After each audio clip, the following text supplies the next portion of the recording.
New doesn't always mean better, especially when it comes to homes. On the surface, new construction seems like the perfect deal. You get a brand new home, clean finishes, and no previous owner baggage. But what looks like a great deal on paper can end up costing you time, money, and peace of mind unless you know exactly what to expect. In this video, I'm going to walk you through the biggest things to watch out for when buying a new construction home. Hidden fees, upgrade traps, unrealistic timelines, and things that most builders just don't tell you. Whether you're buying your first home, relocating to the Austin area, or investing in new builds, this is must-know information.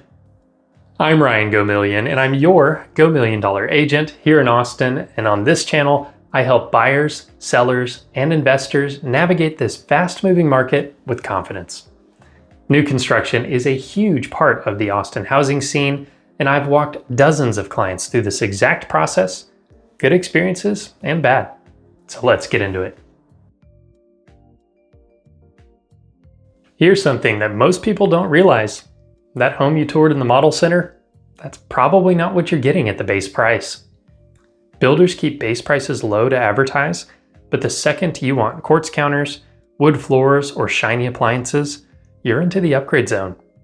Model homes are usually upgraded quite a bit to show you just how good a home could look when you spend the money.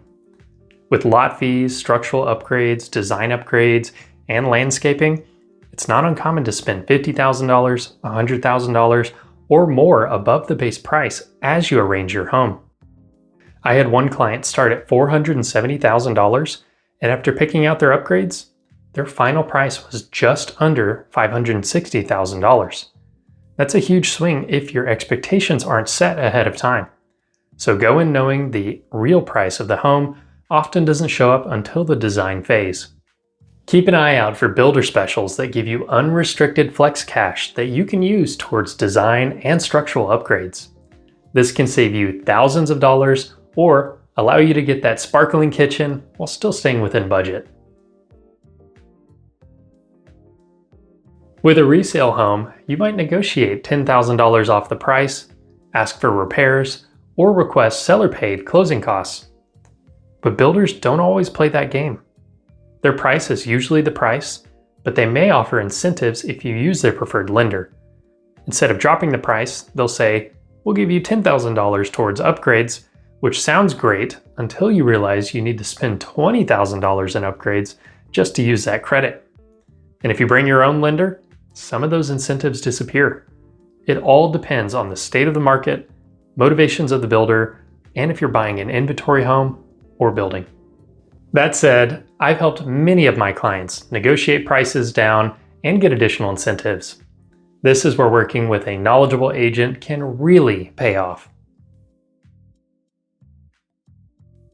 In a fast-growing city like Austin, construction timelines are more suggestions than guarantees. Weather, labor shortages, supply chain issues, it all causes delays.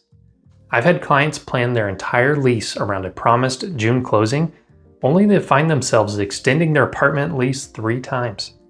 If your move-in date is critical, this could throw a major wrench in your plans. And don't expect weekly updates unless you have a really good builder rep or your agent stays on top of them.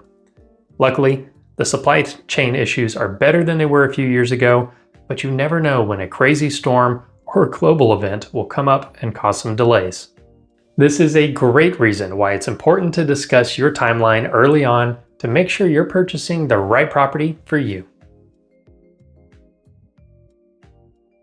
Builder contracts are not your standard Texas Real Estate Commission contracts. They're written by attorneys hired by the builder, and they favor the builder, not you. There are sometimes hidden fees tucked into the fine print, like tech wiring packages you didn't ask for, landscape upgrades required by the HOA, even large earnest money deposits that are partially or fully non-refundable. Always ask for a breakdown before you sign, and if you're extra concerned, have a real estate attorney walk you through it. These contracts are lengthy and can be tough to understand, especially if you're a first-time homebuyer. Take the time to learn about what you're agreeing to and what the penalties are if your plans change. While each builder and each community have different contracts, my advice applies to all of them. Only sign and commit to moving forward if you are certain that you'll be able to close on the home. Just because it's brand new doesn't mean it's problem-free. I've had clients close on brand new homes with HVAC issues, foundation cracks, and plumbing that wasn't even connected properly. One home had water running behind the drywall that wasn't found until much later and after mold had already started growing. Here's the truth. Builders use subcontractors, and not all of them are equally skilled. Some corners get cut to save time or costs, and it is part of the process. A good inspector will check everything before you close and give you leverage to get repairs done before you move in. While this is only recommended by the builder, it should be required. The builders are usually only going off of city inspections to know if the home is ready to be lived in, and they aren't always catching the same things as a general inspector. And if you're building, you can perform multiple inspections throughout the build process to double check the build quality. Then, before you close and perform your acceptance walk, you should have the inspector come through and submit their report with your own cosmetic repair requests to get everything addressed before the home is yours.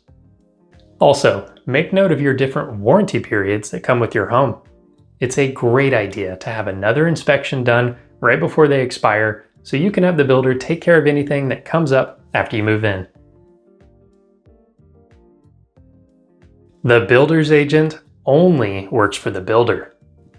Their job is to get the home sold and protect the builder's interests, and that's really it.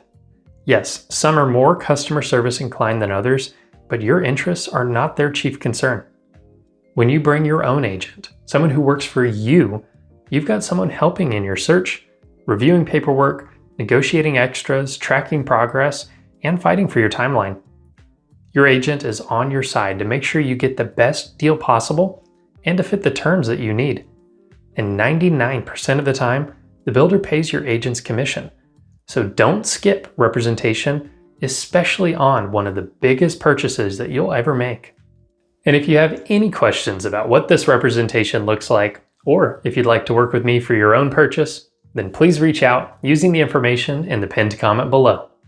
So, are you thinking about buying a new construction home? Or maybe you already went through the process. What surprised you the most? I'd love to hear your story. Drop them in the comments below.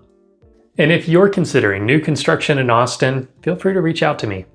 I can walk you through the process and help you avoid these pitfalls that we just discussed. Thank you so much for watching, and I'll see y'all in the next video.